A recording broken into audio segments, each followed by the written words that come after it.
100 जहाज तबाह कर सकता है एक F-16, ठीक है। राफेल देख लें, कुछ भी नहीं हो सकता, राफेल कुछ भी नहीं हो सकता, उनका ब्रह्मोस देख लें, कुछ भी नहीं हो क्यों सकता। आंखें मीच लेते हैं? प्रधानमंत्री मोदी और इजराइल के प्रधानमंत्री बेंजामिन नेतन्याहू के बीच फोन पर बात हुई है युद्ध को लेकर। प्रधानमंत्री मोदी ने प्रधानमंत्री बेंजामिन नेतन्याहू से जानकारी ली। इंडिया के पास कुछ नहीं है, इंडिया के पास कुछ है, इंडिया के पास भी एटमी ताकत है, पाकिस्तान के पास है भाईजान मेरी बात और इंडिया तो बेटा हमसे पहले एटमी ताकत है। उन्होंने जो स्टेटमेंट दी योगी आदित्यनाथ ने कि उन्होंने कहा जनाब कि हम जो है वो सिंध जो है उसको भी ले सकते हैं। और ये जो है ये इजरायलियों का 5वां जंग का ऐलान है गजा पे।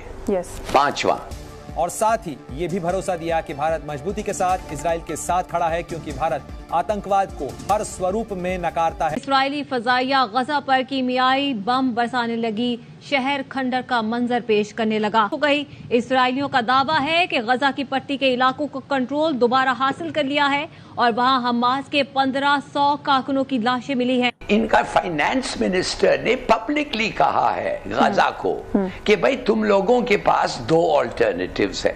उनको क्या पता दुनिया किधर है? उनकी तो आंखें बंद कर दी गई कि तुमने ना इंग्लिश पढ़ना ना मैथ पढ़ना है, तुम जाहिल हो, तुम पैदा हुए जिहाद के लिए, जिहाद करते हुए मारे जाओगे, या भूख से मर जाओगे या जिहाद से मारे जाओगे। ना एजुकेशन वाइज, ना टेक्नोलॉजी वाइज, ना अकल वाइज, किसी चीज में भी तैयार नहीं है और ये मरवाएंगे अब इसको। इनका कारोबार है भाई, हमास का तो कारोबार है। आज इस्लाम का आप बात कर रहे हैं, आपका मिडल ईस्ट तो इकट्ठा नहीं है किसी चीज में।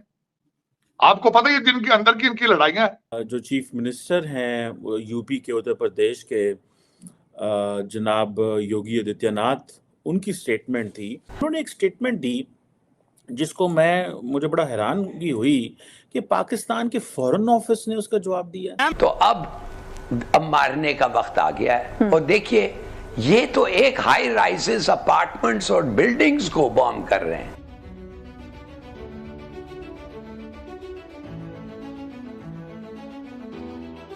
नमस्ते दोस्तों। दोस्तों अभी इजराइल के जो प्राइम मिनिस्टर नेतन्याहू, उन्होंने हमारे प्राइम मिनिस्टर मोदी जी को कॉल किया था और कॉल के जरिए डायरेक्ट उन्होंने बात करी थी, क्योंकि अभी जो युद्ध हो रहा है उसके बारे में वो डिस्कस करना चाहते थे कि क्या क्या किया जाए और कैसे किया जाए।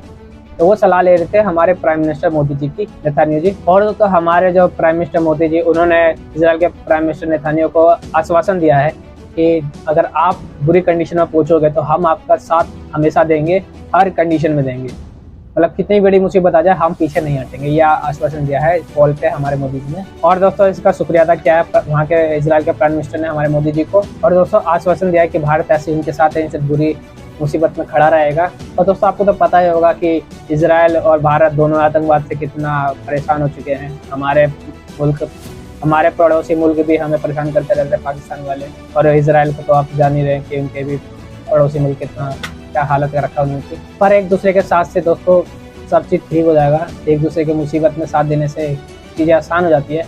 और दोस्तों ये वहाँ की जनता का क्या कहना है इसके बारे में, चलिए आइए देखते हैं। और दोस्तों अगर वीडियो अच्छी लगी तो उसको लाइक करके सब्सक्राइब जरूर कर देना। और आप कहाँ से वीडियो देख रहे हैं उसको कमेंट में जरूर लिख देना कि आप कहाँ से देख रहे हो। उनको क्या पता दुनिया किधर है? उनकी तो आंखें बंद कर दी गई कि तुमने ना इंग्लिश पढ़ना ना मैथ पढ़ना है, तुम जाहिल हो, तुम पैदा हुए जिहाद के लिए, जिहाद करते हुए मारे जाओगे, या भूख से मर जाओगे या जिहाद से मारे जाओगे। उनको तो ये बताया गया।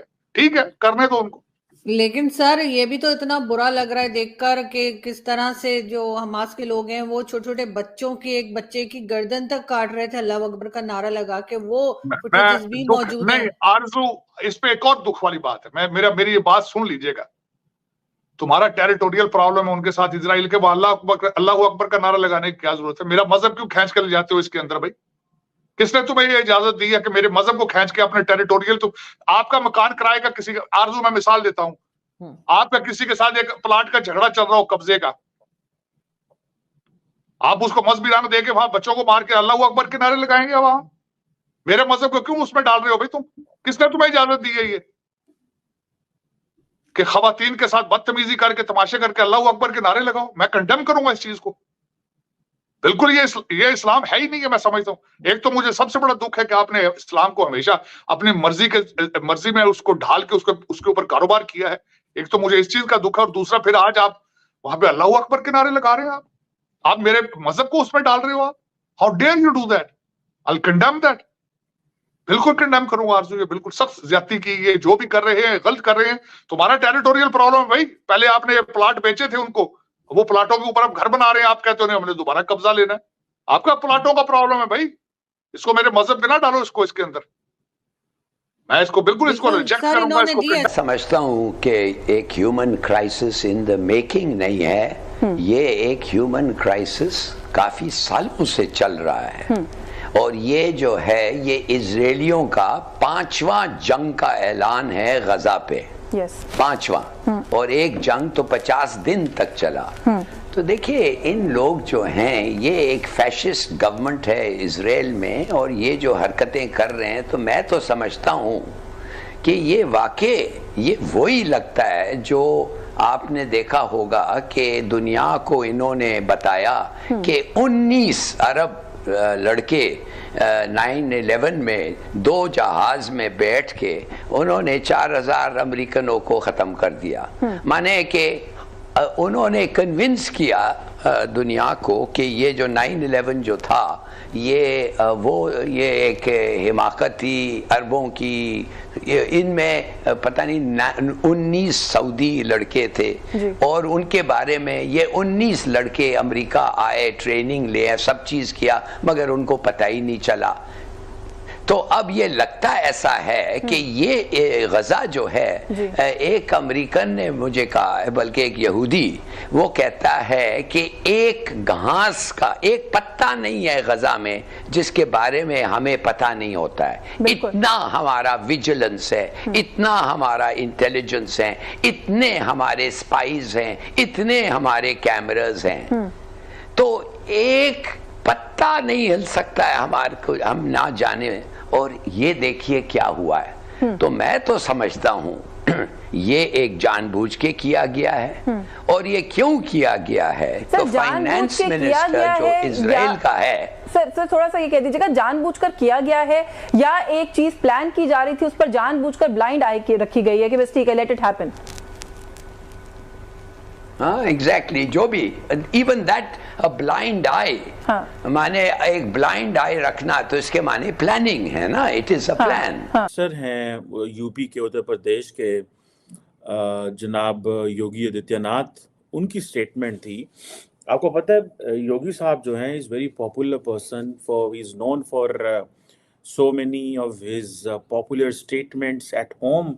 वो ख़ास किस्म का सैफरन ड्रेस पहनते हैं, इज़ वेरी क्लोज, जिसे कहते हैं ना आरएसएस बीजेपी के कोर, वो एक शख्स हैं। उन्होंने एक स्टेटमेंट दी जिसको मुझे बड़ा हैरानगी हुई कि पाकिस्तान के फॉरेन ऑफिस ने उसका जवाब दिया।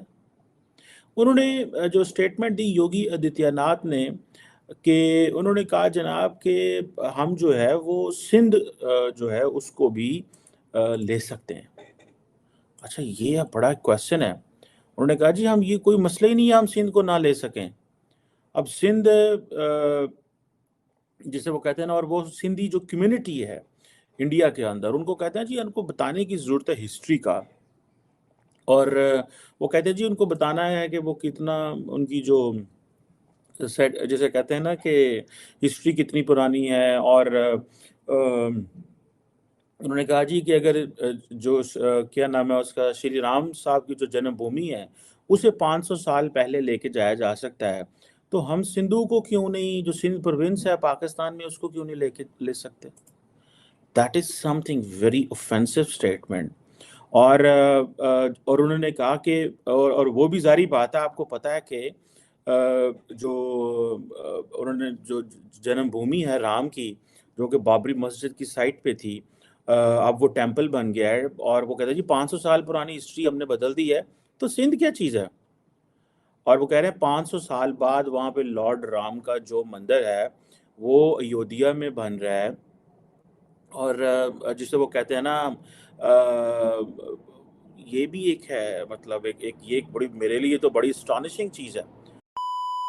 अगर दोस्तों आपको वीडियो अच्छी लगी हो तो प्लीज़ इसको लाइक कर देना, कमेंट जरूर करना, अपनी राय जरूर बताना कि क्या लगता है क्या होगा, और सब्सक्राइब कर लेना ऐसी न्यूज़ देखने के लिए। और दोस्तों एक लाइक जरूर कर देना, क्योंकि यार वीडियो बहुत मेहनत से बनती है, बहुत ज़्यादा रिसर्च करके लाना पड़ता है, बहुत मेहनत लगती है। तो आपका एक लाइक मेरा कॉन्फिडेंस बढ़ा देगा।